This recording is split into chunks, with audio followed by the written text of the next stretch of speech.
우리에게 주시는 하나님의 말씀은 요한일서 4장 7절에서 11절입니다. 사랑하는 자들아, 우리가 서로 사랑하자. 사랑은 하나님께 속한 것이니 사랑하는 자마다 하나님으로부터 나서 하나님을 알고 사랑하지 아니하는 자는 하나님을 알지 못하나니 이는 하나님은 사랑이심이라. 하나님의 사랑이 우리에게 이렇게 나타난 바 되었으니 하나님이 자기의 독생자를 세상에 보내심은 그로 말미암아 우리를 살리려 하심이라. 사랑은 여기 있으니 우리가 하나님을 사랑한 것이 아니요 하나님이 우리를 사랑하사 우리 죄를 속하기 위하여 화목제물로 그 아들을 보내셨음이라. 사랑하는 자들아, 하나님이 이같이 우리를 사랑하셨은즉 우리도 서로 사랑하는 것이 마땅하도다. 오늘은 부활을 체험한 사람 요한이라는 제목으로 말씀을 나누도록 하겠습니다. 모든 피조물 가운데 영원한 것은 아무것도 없습니다. 모두 어느 정도 시간이 지나게 되면 변화가 일어납니다. 그 변화에는 어떤 사건을 계기로 방향 전환이나 동기와 태도를 새롭게 하는 큰 변화가 있습니다. 그리고 반복된 삶이 축적되어 나타나는 변화가 있습니다. 또 내적 변화와 외적인 변화가 있습니다. 사람이 나이가 들어가면서 신체 구조가 변화되는 외적인 변화가 있습니다. 또 생각이나 태도, 품성 등이 변화되는 내적 변화가 있습니다. 변화에는 긍정적인 변화가 있고 부정적인 변화가 있습니다. 부정적인 변화를 변질이라 표현하기도 합니다. 변화는 축복된 삶이고 변질은 안타까운 삶이 될 것입니다. 나이가 들면 자연스럽게 긍정적으로 변할 것으로 생각합니다. 당연히 긍정적으로 변할 것으로 생각한다는 것입니다. 그런데 그러하지 않습니다. 긍정적으로의 변화는 긍정적인 변화를 위한 동기와 태도와 상황과 환경 등 갖가지 요소가 필요합니다.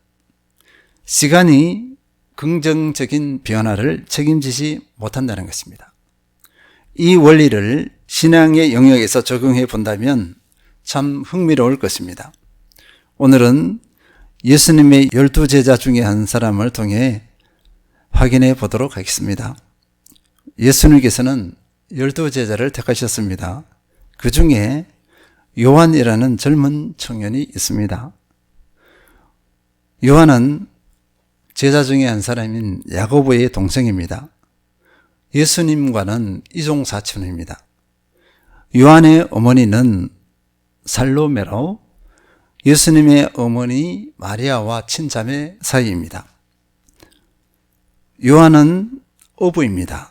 마태복음 4장 21절에서 22절, 거기서 더 가시다가 다른 두 형제 곧 세베대의 아들 야고보와 그 형제 요한이 그의 아버지 세베대와 함께 배에서 그물 깁는 것을 보시고 부르시니 그들이 곧 배와 아버지를 버려두고 예수를 따르니라. 어부로서 예수님의 부르심을 받고 배와 아버지를 버려두고 예수님을 따랐습니다. 어부의 생활을 그만두었다는 것입니다. 어부의 생활을 그만두고 예수님의 제자가 된 것입니다. 그리고 요한은요, 학식, 그러니까 배움에 대한 배경이 없습니다. 성경에 나와 있지 않습니다. 어부이기 때문에 배움은 거의 약하다 볼 수 있습니다. 요한은 베드로와는 동업자입니다.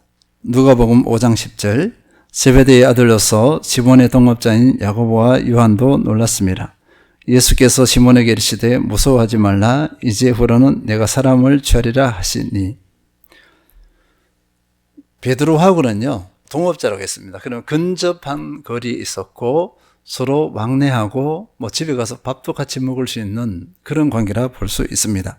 베드로와는 잘 알고 지내는 사이라 볼 수 있습니다. 요한은 12제자 중에서 나이가 가장 어렸습니다.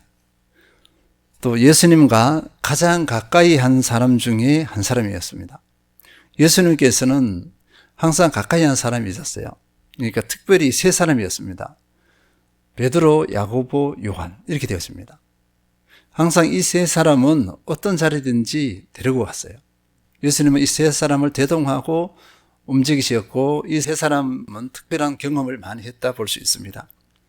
마가복음 5장 36절에서 37절 예수께서 그 하는 말을 곁에서 들으시고 회당장에게 이르시되 두려워하지 말고 믿기만 하라 하시고 베드로와 야고보와 야고보의 형제 요한 외에 아무도 따라옴을 허락하지 아니하시고 예수님께서 회당장이 죽은 자기 딸을 살려달라고 요청했잖아요.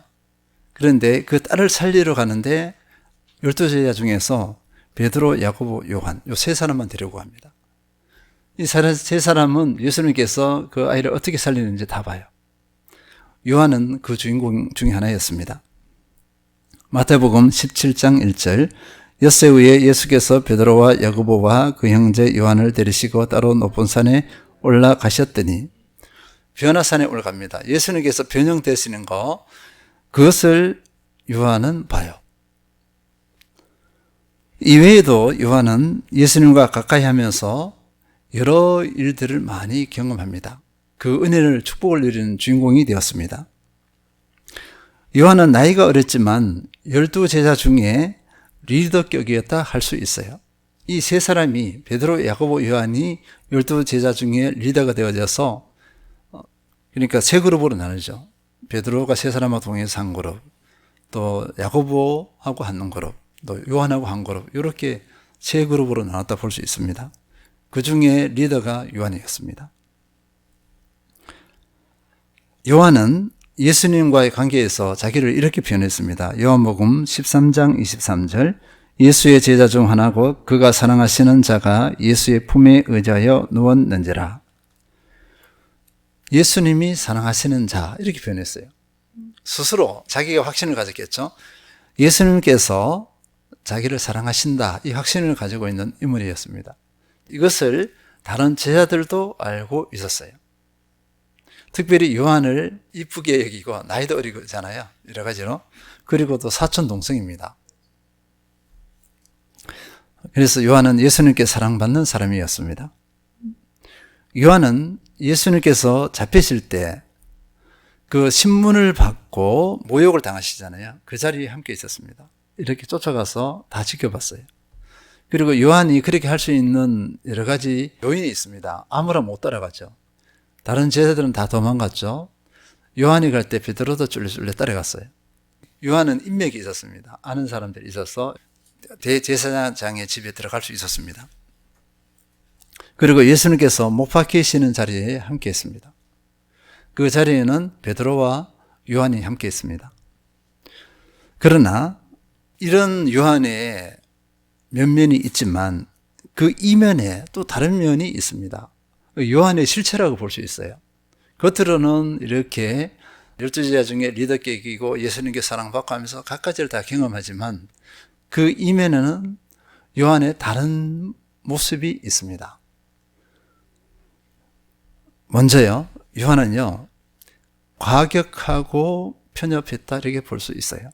누가복음 9장 54에서 55절 제자 야고보와 요한이 이를 보고 이르되 주여 우리가 불을 명하여 하늘로부터 내려 저들을 멸하라 하기를 원하시나이까? 예수께서 돌아보시며 꾸짖으시고 예수님과 제자들이 사마리아 사람이 한 마을로 들어가려고 했어요. 그런데 그 마을 사람들이 예수님과 그 일행을 받아들이지 않습니다. 그러니까 요한이 툭 치고 나와서 어떻게 했을까요? 하늘로서 불 내려서 이 사람들 그냥 다 멸해 버립시다 이거예요. 멸한다는 게 뭐죠? 다 죽여버리자는 거예요. 아주 잔인합니다. 그냥 아주 과격하고 그냥. 이 요구 속에는 뭐가 있을까요? 사람에 대한 존중이 없습니다. 우월감 가운데 있어요. 쉽게 판단하고 사람을 무시하고 존중하지 않으니까 다 죽여버려요. 그냥 이렇게 툭 나오는 거죠. 예수님의 그 능력을 봤거든요. 그 능력이면 이 사람 쓸어버리는 건 아무것도 아니다 이렇게 생각하고 있었습니다. 나랑이 없어요. 사람을 존중하지 않습니다. 마가복음 3장 17절 또 세베대의 아들 야고보와 야고보 형제 요한이니 이 둘에게는 보아내게 곧 우레의 아들이란 이름을 더하셨으며 우레의 아들이라 그랬어요. 그러니까 우레처럼 쉴 새 없이 시끄럽게 하는 사람. 야고보 요한 형제가 그런 기질이었습니다. 아주 과격하고 열정적이고 극단적인 인물이라 이렇게 볼 수가 있어요. 어떻게 보면 이런 기질 또는 성격으로 인해서 큰 실수, 큰 해악을 끼칠 수가 있는 인물입니다. 이 상태로라면 하나님 나라의 큰 누가 될 수 있어요. 예수님의 사역에 큰 방해가 될 수가 있다는 것입니다. 마가복음 9장 38절에서 40절, 요한이 예수께 여짜오되 선생님, 우리를 따르지 않는 어떤 자가 주의 이름으로 귀신을 내쫓는 것을 우리가 보고 우리를 따르지 아니하므로 금하였나이다. 예수께서 이르시되 금하지 말라. 내 이름을 의탁하여 능한 일을 행하고 즉시로 나를 비방할 자가 없느니라. 우리를 반대하지 않는 자는 우리를 위하는 자니라. 어떤 사람이 지금 예수님을 따르지 않아요. 그런데 예수님의 이름으로 귀신을 내쫓아요. 그것을 딱 듣고는 요한이 어떻게 했습니까? 한마디로 하지 마. 딱 금지해버렸습니다. 이걸 가지고 배타주의 또는 독선입니다. 우리밖에 나밖에 안 돼. 너희가 무슨, 너희는 안 돼. 주인공은 나야, 우리야. 이렇게 하는 거예요. 대장 노릇하고 끼리끼리 있잖아요. 그런 속성이 있습니다. 아주 못된 심보고를 가지고 있어요. 자, 이 배타주의 독선은요, 반드시 시기와 질투가 따릅니다. 요한은 배타주의하고 독선, 나만 옳다는 이 의식을 가지고서 그 안에 뭐가 있었다? 시기와 질투를 늘 품고 다녔다. 이렇게 볼 수 있습니다. 이렇게 요한은 이런 약함을 가지고 있었습니다. 이것에 그치지 않습니다. 마가복음 10장 35절에서 37절, 세베대의 아들 야고보와 요한이 주께 나와 여짜오되 선생님이여 무엇이든지 우리가 구하는 바를 우리에게 하여 주시기를 원하옵나이다. 이르시되 너희에게 무엇을 하여 주기를 원하느냐? 여짜오되 주의 영광 중에서 우리를 하나는 주의 우편에 하나는 좌편에 앉게 하여 주옵소서. 야고보, 요한 형제입니다. 형제. 12제자 중에 둘이에요. 한 가정에서 2명의 제자가 나온 거예요. 예수님과 사촌입니다. 외사촌이죠. 그런데 이들이 예수님께 당당하게 나옵니다. 언제쯤이냐면 예수님께서 예루살렘 입성하잖아요. 종료주일 우리가 말씀드렸잖아요. 입성하기 바로 전에, 이제 고난받으러 들어가기 전에, 자, 예루살렘 들어가려고 하니까 이들이 마음이 조급해지죠. 이제 예루살렘 들어가면 예수님께서 뭔가 할 것 같아. 그러니까 선수를 쳐야 되잖아요. 선수를 쳐서 뭔가 우리가 확보해 놓자. 그게 뭐냐니까 주의 영광 중에 우리를 하나는 주의 우편, 하나는 좌편입니다. 예수님 다음에 2인자, 3인자 이 자리를 우리 형제가 차지하게 해주세요. 이걸 요구하는 거예요. 속으로 생각한 것이 아니고 어떻게요? 공개적으로 드러내놓고 직접 예수님께 찾아가서 2인자, 3인자 자리를 요구한 겁니다. 예수님이 얼마나 황당했을까요? 요구할 때 뭐라고 했냐면요, 주의 영광 중에 이렇게 있습니다. 이 주의 영광 중에는요, 예수님의 능력을 받잖아요. 그러면 이스라엘이 구하는 정치적인 메시아, 이스라엘을 해방시키고 해방시키는 그 왕이 되는 거, 그것을 꿈꿨어요. 가능하다고 봤습니다. 그렇기 때문에 이걸 요구한 거예요. 정치적 메시아가 누리는 영광, 세상 왕으로 세워질 때 그 2인자, 3인자 자리를 우리 형제가 차지해야 되겠다. 이렇게 하고 있는 거예요. 이기적인 야망으로 가득 찼어요. 예수님은 이 야망을 충족시키는 이루는 도구에 불과합니다. 예수님을 수단화하고 있습니다. 이들은 예수님을 통해서 세상적인 성공을 기대하고 있습니다. 다시 하긴 하지만 마음으로 생각한 것이 아니고 드러내놓고 요구했어요. 그러면은 이것이 실체였다는 것입니다. 여기에 그치지 않습니다. 마태복음에서는 이 상황을 더 구체적으로 기술하고 있습니다.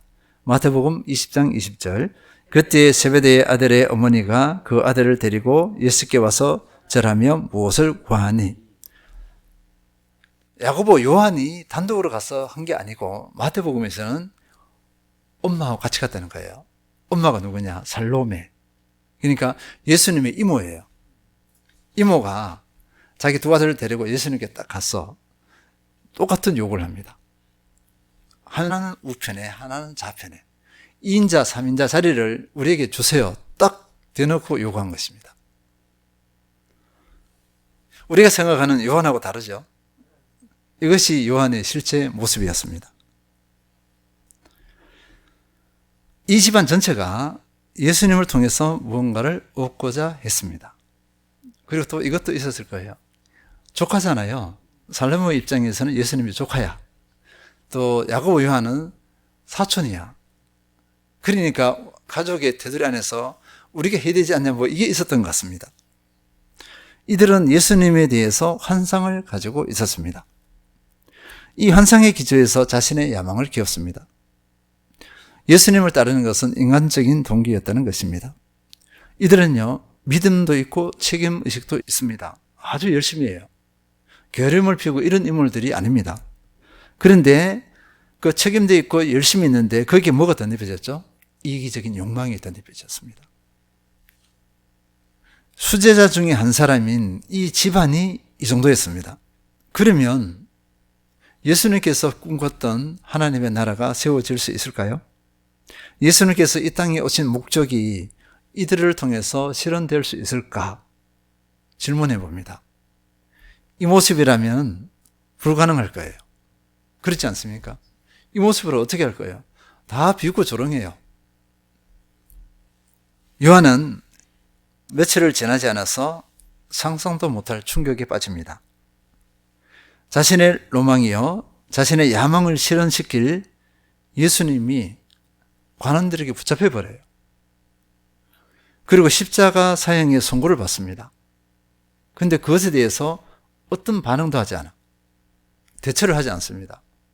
지금까지 모습으로 그 능력으로 자기를 붙잡은 사람들이나 자기를 모욕하는 사람들이나 이들에게 무언가를 반격을 가해서 신적인 권능을 나타내야 되잖아요. 감히 어디를 누구에게 이렇게 하면서 해야 되는데 그러지 않습니다. 자신의 로망이었던 예수님이 너무나 무기력하게 십자가에 못 박혀 죽어버렸어요. 자신의 인간적인 야망이 무참히 깨어져 버렸습니다. 다 끝나버렸습니다. 이제는 자신도 이런 죽음을 당할지 모른다는 두려움에 사로잡혀 있습니다. 그리고 숨었습니다. 그런데요, 3일 후에 예수님께서 살아났다는 소식을 듣게 됩니다. 막달라 마리아에게서 그 소식을 들어요. 베드로하고 요한이요, 둘이가 그냥 듣고는 그대로 달려갑니다. 어디로 달려갔을까요? 무덤이에요. 사실인가? 무덤에 가보니까 예수님이 안 계시잖아요.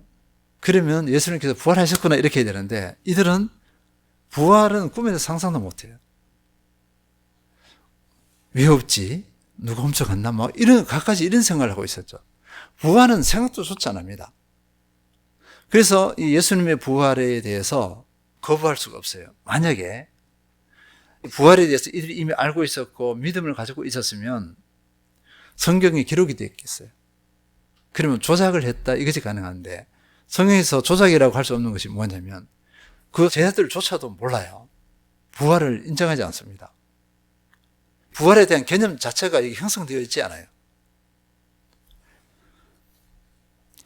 빈 무덤 앞에서 부활을 생각하지 못한다. 예수님께서 그렇게 말씀하셨는데 구약에도 나오잖아요. 생각을 못해요. 그런데요, 이들이 언제 믿냐면 예수님께서 직접 이들에게 보일 때, 그때 믿어요. 그때 예수님께서 부활하신 그 자신의 몸을 제자들에게 보입니다.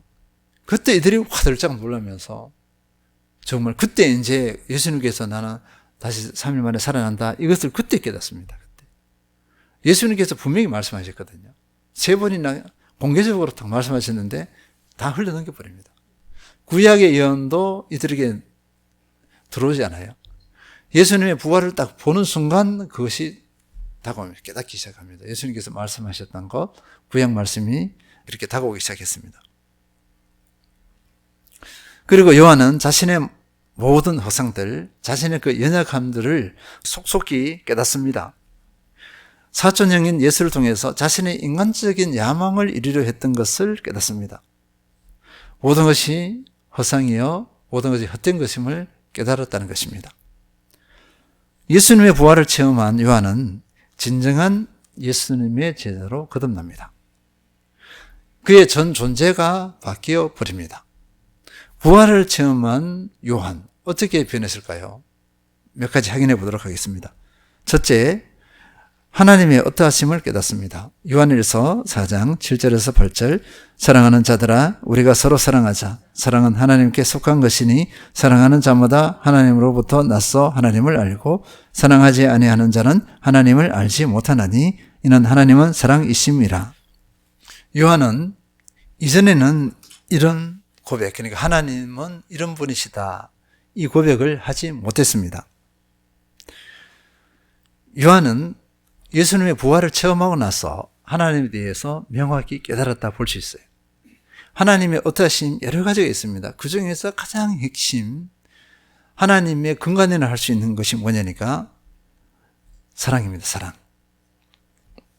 하나님은 사랑이시다. 사랑의 하나님이시다. 이것을 깨달은 거예요. 예수님의 십자가 죽으심과 부활을 경험하고 나니까 하나님의 이 사랑이 보인 것입니다. 사랑이 아니면 해석을 못해요. 하나님께서 사랑하셔서 예수님을 죽게 하시고 부활하게 하셨다. 이것을 깨달은 것입니다. 예전에는 미처 몰랐습니다. 관념적으로는 알았을 거예요. 이스라엘 사람들 모두가 하나님은 사랑이시라는 것을 머리는 알고 있었을 거예요. 그런데요, 예수님의 십자가 죽으심과 부활을 체험하지 못한 사람은 여전히 관념적인 가운데 있고, 예수님의 십자가 죽음과 부활을 체험한 사람들은 하나님은 정말 사랑의 하나님이시다, 이것을 깨닫습니다. 8절 다시 읽겠습니다. 사랑하지 아니하는 자는 하나님을 알지 못하나니 이는 하나님은 사랑이심이라. 그래서 우리가 하나님을 알기 위해서는 어떻게 해야 된다고요? 내가 사랑을 해야 합니다. 사랑하지 않고서는 하나님을 알지 못해요. 반대로 하나님이 사랑의 심을 진정으로 알 때 내가 사랑할 수 있어요. 같이 연결되었습니다. 하나님은 사랑이셔요. 이것을 몰라. 관념적으로 알면은 내가 사랑을 실천하지 못합니다. 우리 한국 교회 성도들의 약점 중에 하나가 뭐냐면 사랑을 그렇게 말은 하지만 사랑을 하지 못해요. 하나님은 사랑이시다는 것을 관념적으로 알고 있다는 것입니다. 그러니까 사랑을 실천하지 못해요. 사랑을 실천하지 못하니까 하나님의 형상이, 그리스도의 형상이 나타나지 않습니다. 그리스도의 생명이 나타나지 않는다는 것입니다. 그래서 우리의 사랑 고백은 체험적인 사랑이 되어져야 합니다. 예수 그리스도의 십자가 죽으심이 나를 위한 것 사랑임을 깨달아야 합니다. 부활도 나를 위한 부활임을 깨달아야 합니다. 그러면 이 사랑 안에 거한다고 할 수 있어요. 사랑을 체험할 수 있습니다. 두 번째는요, 십자가의 의미를 제대로 깨닫습니다. 요한일서 4장 9절에서 10절, 하나님의 사랑이 우리에게 이렇게 나타난 바 되었으니 하나님이 자기의 독생자를 세상에 보내심은 그로 말미암아 우리를 살리려 하심이라. 사랑은 여기 있으니 우리가 하나님을 사랑한 것이 아니요 하나님이 우리를 사랑하사 우리 죄를 속하기 위하여 화목제물로 그 아들을 보내셨음이라. 예수님께서 십자가에 못 박혀 죽으셨습니다. 요한이 어떻게 생각했을까요? 자, 지금 자기가 붙잡혀서 죽을까 두려워서 숨었습니다. 숨어있는 그 상황 가운데서 예수님께서 십자가에 못 박히시는 걸 다 봤잖아요. 그것을 어떻게 생각했을까요? 정말 갈등을 많이 했을 거예요. 갈등에 했을 거예요. 어떻게 그렇게 무기력하게 죽을 수 있지? 그 많은 능력을 행했으면서 왜 그렇게 무기력하게 죽었지? 어떻게 그럴 수가 있지? 등등 했을 거예요. 근데 예수님께서 부활하셨습니다. 다시 살아나셨어요.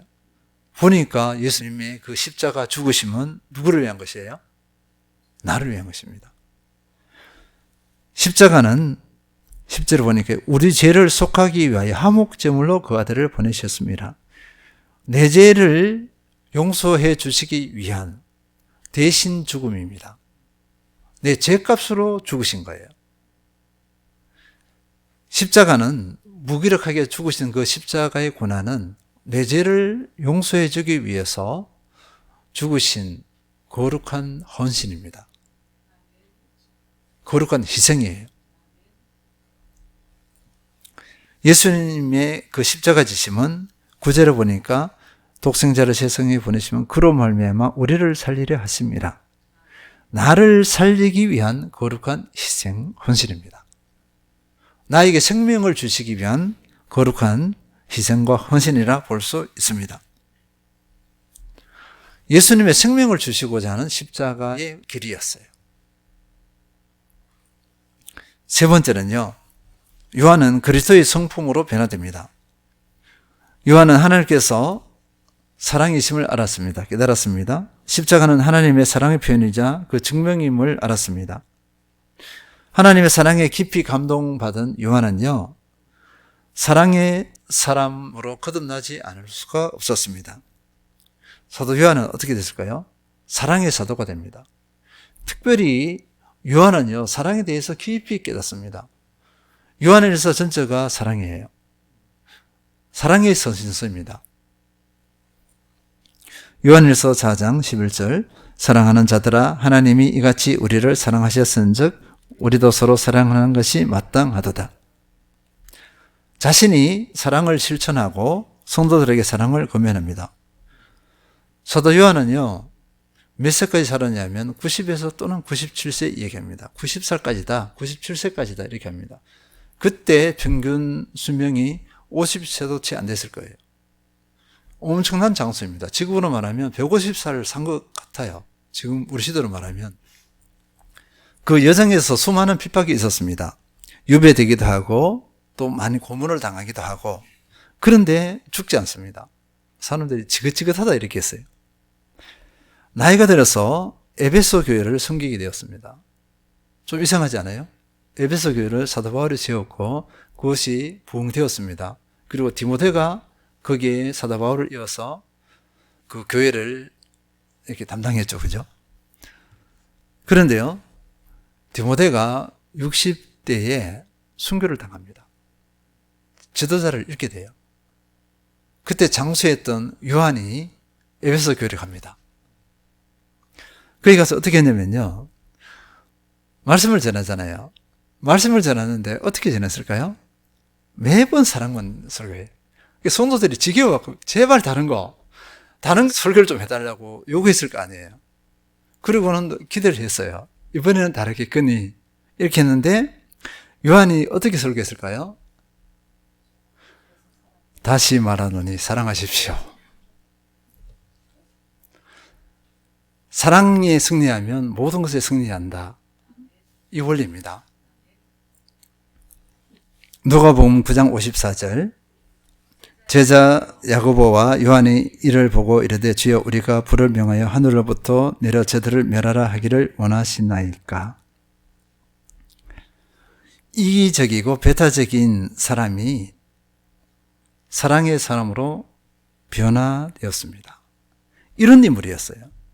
그 사람 죽이는 거 그냥 마음에 안 들면 그냥 쓸어버려 이런 사람이었어요. 사랑이라고는 눈꼽만치도 없는 사람, 사람을 존중하지 않고 무시하고 했던 사람, 우울감에 빠졌던 사람, 이 사람이 사랑의 사도로 거듭납니다. 그래서 요한 1, 2, 3서를 요한 1서에 사랑을 그렇게 강조했습니다. 요한복음에도 보세요. 사랑이 되게 많습니다. 사랑이에요. 요한의 서신서는 사랑이 핵심이라 볼 수 있어요. 자, 요한 1서가 사랑이고 요한복음은요, 믿음입니다. 예수님의 어떠하심을 보이면서 믿음을 보여줘요. 요한계시록은 뭐죠? 소망입니다. 믿음, 소망, 사랑을 이렇게 균형 있게 서신서로 이렇게 기록했습니다. 사랑은 감자나 고구마를 캘 때의 줄기와도 같습니다. 사랑을 딱 그려당기면 이제 뽑으면 따라서 나오거든요. 사랑의 열매가 그 예라 볼 수 있는데요. 사랑에 승리하면 희락, 화평, 자비, 양성, 충성과 온유, 절제가 따라옵니다. 사랑에 승리하면 겸손하게 되어집니다. 사람을 무시하는 사람이 사람을 존중하게 돼 있어요. 나보다 남을 낮게 여기고 그 사람은 참으로 존중합니다. 이것이 사랑의 열매예요. 요한이 이렇게 바뀌었습니다. 요한복음 13장 23절, 예수의 제자 중 하나고 그가 사랑하시는 자가 예수의 품에 의지하여 누웠는지라. 요한은요, 자, 이제는 어떻게 했을까요? 항상 자기가 앞서가려고 그러고 자기를 드러내려고 했어요. 야망건 되시잖아요. 그러니까 자기가 드러나야 됩니다. 근데 요한복음서에 보면요, 자기 이름이 나오지 않아요. 익명으로 하고, 자기 이름은 익명으로 하고, 예수님께서 사랑하시는 자, 그리고 자기 어머니 이름도 거명하지 않고 이모 이렇게 버려요. 누가 누구인지 잘 모르게 이렇게 버립니다. 변화된 부분이에요. 자기 이름을 노출시키지 않아. 자기를 드러내지 않아. 겸손한 사람으로 바뀐 것입니다. 요한복음 19장 25절, 예수의 십자가 곁에는 그의 어머니와 이모와 글로바의 아내 마리아와 막달라 마리아가 섰는지라. 이모 이렇게 했습니다. 자기 어머니 이름을 거명하지 않고 이모 이렇게 했습니다. 넷째는 삶의 목적이 바뀝니다. 충성스럽게 주님의 제자, 진정한 복음의 일꾼의 삶을 살았다고 볼 수가 있어요. 요한계시록 22장 20절, 이것들을 증언하신 이가 이르되 내가 진실로 속히 오리라 하시거늘 아멘 주 예수여 오시옵소서. 이 구절 하나가 모든 것을 다 포함시켜 준다고 볼 수가 있어요.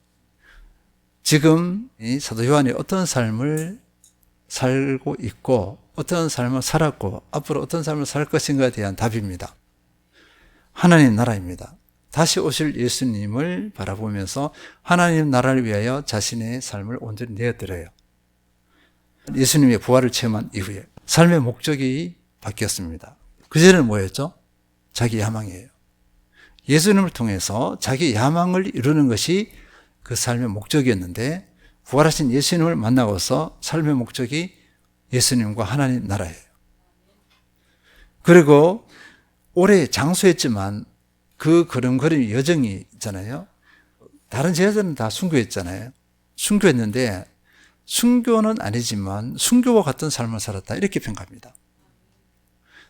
목숨은 살아있지만 순교와 같은 그런 삶의 그런 핍박을 받고 고달픈 삶을 살았어요. 그런데 그 삶의 목적이 바뀌지 않고 더욱 견고해졌습니다. 이것들을 증언하신 이가 이르시되 내가 진실로 속히 오리라 하시거늘 아멘 주 예수여 오시옵소서. 우리도 이 고백 가운데 오늘을 살아야 될 줄 믿습니다. 마무리하겠습니다. 예수님께서는 제자들을 부르실 때 완성품을 부르지 않았습니다. 완벽한 사람을 부르지 않았다는 것입니다. 부족한 사람을 부르셔서 부활하신 예수님을 경험하고 주님과 함께하는 가운데 완성품으로 변화되어 가도록 하셨습니다. 나의 부족함이 하나님 나라의 누가 되지 않습니다. 그런 염려를 할 필요가 없습니다. 하나님께서는 우리의 연약함을 사용하시기 때문입니다. 부활하신 주님을 만나고 깊은 교제 가운데 나가면 부족함이 하나님께서 쓰시는 아름다운 변화, 아름다운 도구로 열매 맺을 것입니다. 이 모든 것에 승리하시는 모든 성도님들 되시기를 축원드립니다.